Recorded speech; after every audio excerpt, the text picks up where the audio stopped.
He'd hoped it would draw a line under the story. But instead, 4 days after Newsnight broadcast its interview with Prince Andrew, he's made this announcement.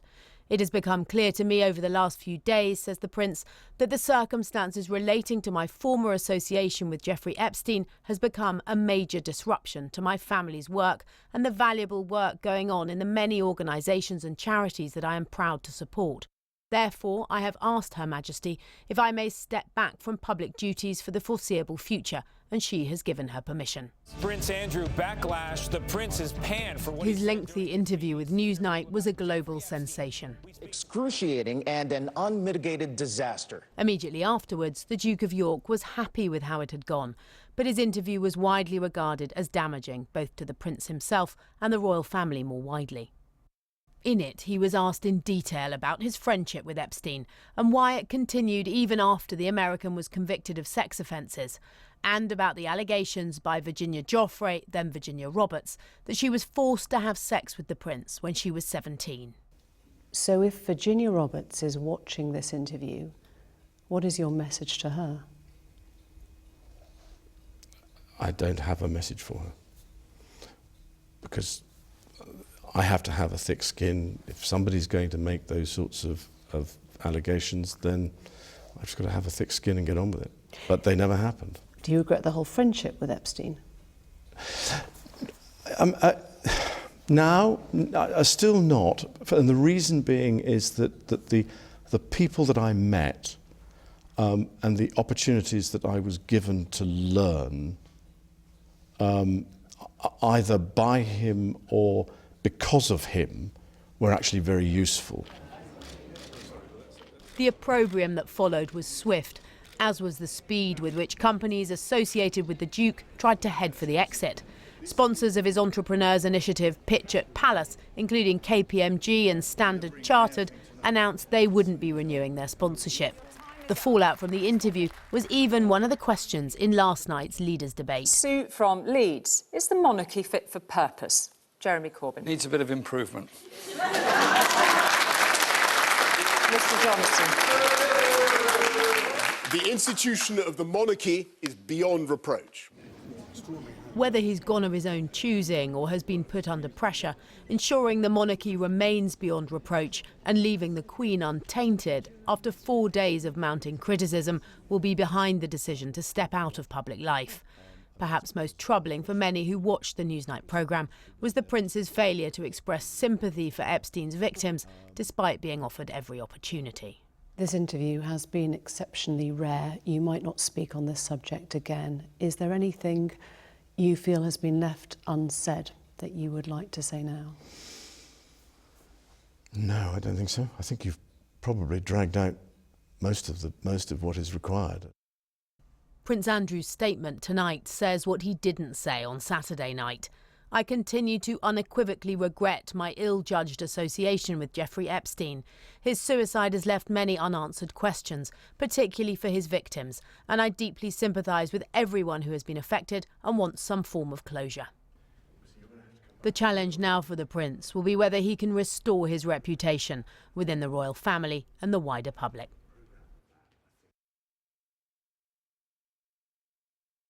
Was Katie Brazel giving us a sense of the events so far. We're going to be hearing over the course of the next few minutes from the historian Anthony Seldon. He'll be joining us shortly. We'll also be hearing from Dai Davies, who is a former head of the Royal Protection and Chief Superintendent of the Metropolitan Police. But right now we're going to go to Gloria Allred, who's the lawyer representing victims of Epstein, and she's joining us now from Los Angeles. Gloria Allred, thanks for your time this evening. Can I just get, first of all, your reaction to what has happened, to what you've heard this evening? Well, I'm very glad that Prince Andrew has indicated that he will be willing to speak to law enforcement, but I don't know what he means when he says, essentially that if it is required, because I don't know if he's requiring a subpoena or what.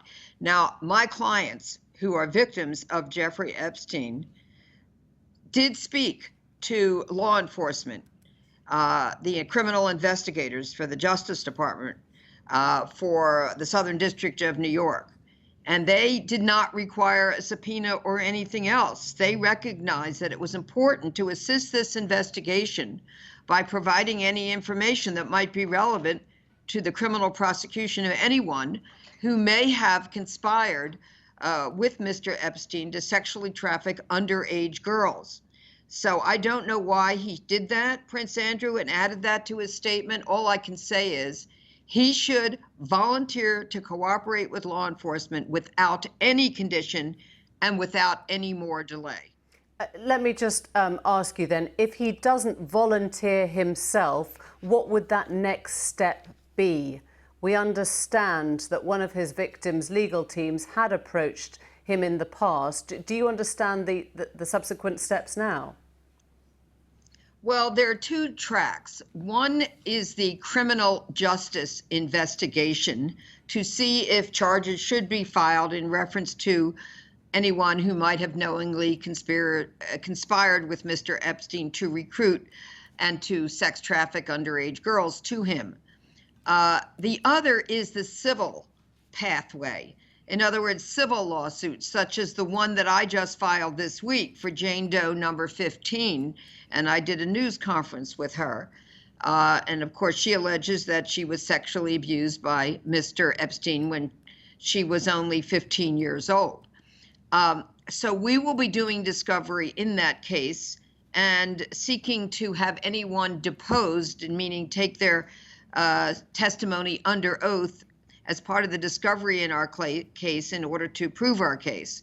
And so anyone who thinks that Prince Andrew's testimony might be relevant in to a civil lawsuit that they are pursuing against Mr. Epstein should voluntarily agree to be deposed. In other words, give testimony under oath even prior to trial.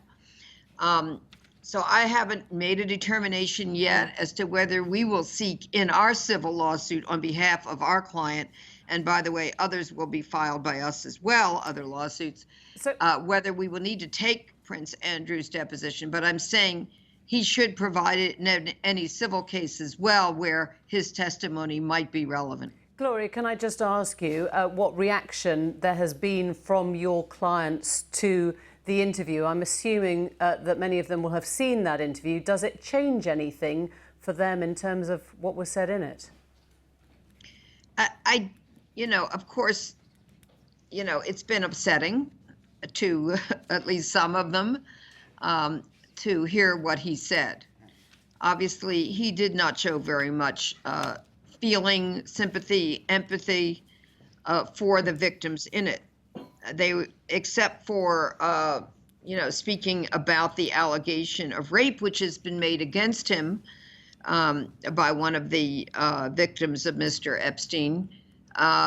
Essentially, there was little or no reference to the many, many other victims of Mr. Epstein. Yeah. So that, of course, is upsetting. They're not a footnote. It's essential that they receive a justice, that they learn all of the truth about how this could have happened, why it happened, and anyone who might have information should provide it. But so, of course, that was not a satisfactory interview of Prince Andrew. I think at this point he understands that. Yeah, Gloria Allred, thank you very much indeed for joining us. So we're going to talk to the historian Anthony Seldon now. Nice to see you, Anthony. Let me try and get your response to this, first of all. It's been quite a day and it's been quite late breaking. I'm wondering how a historian puts this into any kind of context. Well, it's quite quick for a historian to put it into context because it's all happening, but my sense of it is that he has done what was necessary. He has closed it down as far as he is concerned. He has, maybe inadequate, but he has tried to say what he didn't say to you at the weekend, which is that he feels some sympathy for the victims. He's sorry he kept going with his relationship with Epstein, and I think that it is going to probably close it down and be enough. I mean, we'll have to see what happens, but he's only the 8th figure who is in line for the monarchy. We're not talking about Prince Charles. He's only the 15th most popular figure in the royal family. I mean, this is fundamentally a family matter. I don't think it's a monarchy matter. OK, that's interesting. But in the sense of where this imperative came from, do you sense that was the Prince's response to the press he was getting? Was it the Queen herself? Would Prince Charles have had a hand in this decision? Well, I absolutely don't know the answer to that question, but clearly he himself, Prince Andrew, said what he said about, and that's a very big step for him to withdraw for the foreseeable future. I mean, that's, you know, a big deal and almost without precedent. So he clearly had to have sanctioned that, and somewhere it's occurred to him that since he spoke to you, and now he's realised that he was very considerably out of step with the nation. It's interesting that the idea of the nation, because it does contribute somewhere along the lines to this wider sense that all the institutions that we've taken for granted for so long don't feel quite so stable at the moment as we assumed they were. Yes, well, I think that there's a lot in that. I mean, we are in an extraordinarily volatile political position. We had the Brexit referendum in 2016. There was a clear opportunity then to have had a national solution to a national issue, Brexit, but the Prime Minister of the day chose to make it a narrow tribal solution. Only after 3 years of failing to get her solution did she reach out across her own party and across the floor of the House to Labour too late in the day, by which time the nation had become extremely polarised, more so than at any point arguably since before the First World War. And there were 3 years when the country didn't get on and start solving the long-standing issues that it needs to be looking at. So this is a serious issue, and we need the monarchy. The monarchy is a real point of stability at this moment in our history. Have we seen the royals investigated by the police before in this way? Has that happened before? I mean, do you understand why the Met Police would perhaps find it difficult to go further than they did, if that was the reason? Emily, I mean, this is I'm not a specialist in what the police have done with the royal family, but I mean, this is not a monarchical issue. This is a family issue concerned with the eighth in line to the succession, who tried, I mean, I don't know, but I mean, it seems like he was trying to clear his name, hence giving the interview. It went very badly wrong. He made a series of misjudgments. And yet this was an attempt, wasn't it, to engage with the public, to be more forthcoming, to be more open. I wonder what you think that tells us about the way that they'll interact with the public in the future. Well, I mean, it's a learning experience for them. I mean, it hasn't been a great week for the family, but I think the monarchy will come through unscathed. It's not like the 1990s and with Prince Charles. And my sense is that the monarchy has learnt from that experience, has reacted very quickly and taken decisive action, which I think will be enough to see the family and certainly the monarchy through at this key moment in our national history. Anthony Seldon, thank you. Thank you very much. Just before we came on air, I spoke to Dai Davies. He's a former head of Royal Protection and Chief Superintendent of the Met Police. And I began by asking him what he thought would happen now. Well, one, I'm delighted that he is going to cooperate, because we tend to forget the 40-odd victims from 14 upwards, which allegedly have been abused by his friend. So one, I think he's doing the right thing. I think he was pushed rather than being voluntarily doing so, but I'm glad he has.